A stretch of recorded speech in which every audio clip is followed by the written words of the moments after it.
I'm Wes Warren, Greg Stanley. Today we're going to be talking about the phones, how you answer them, and kind of the do's and don'ts.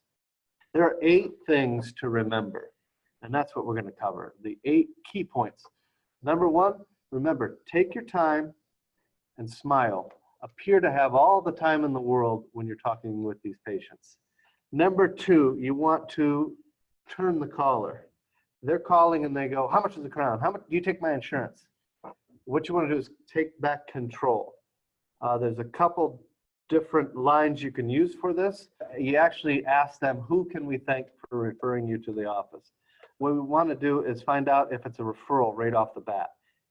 If they say, I was driving by and I saw your sign, or I saw your marketing piece, that's you are on red flag. Yeah, it's a red flag. It's a risky call. Step 3 is ask them, their name, and if we get cut off, can I get your phone number and jot that down. What you're trying to do is become human to the person. Right. By knowing their name, it makes them, it disarms them a little bit, and they tend to be less aggressive almost on the phone. Step 4 and 5 are together because usually they ask 1 or 2 questions. I'll ask you a pricing question.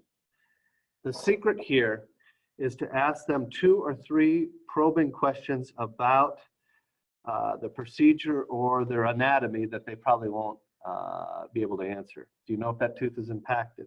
Do you know how many roots that tooth has? Do you know if you're going to need a buildup? Do you know if you're going to need, do you know the bone density in that area? You're going to ask them some questions particular to the procedure. Do you know what kind of crown you're going to need? You're going to go, I don't know, I don't know, I don't know. And that's really what you're looking for, is a response of, I don't know.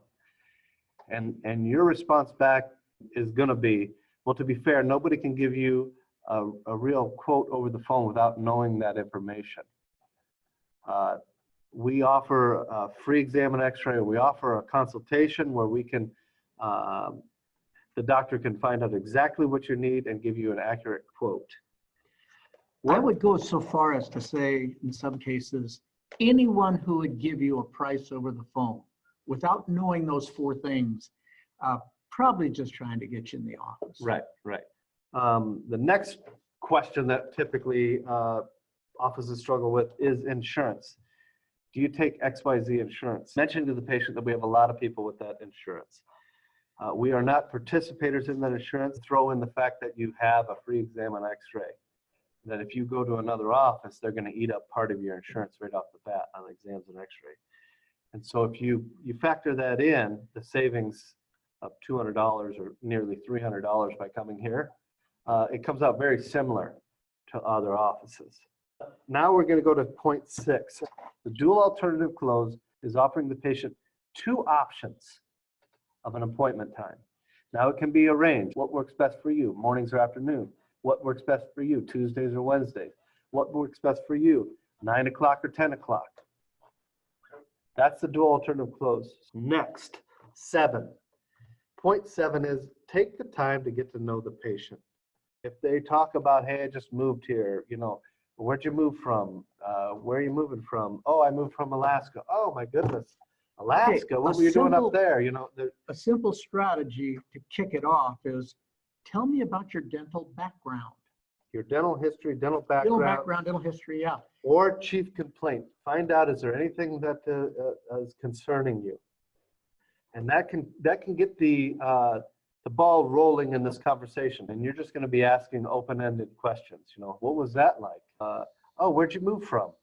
Very important to create a bond with the patient. And this works to so that they show up a lot, and that you guys are humans together. That's very important that happens, but also it helps in case development. The more you know about the patient, the more they trust you. Point number 8 is to ask the patient to do you a favor.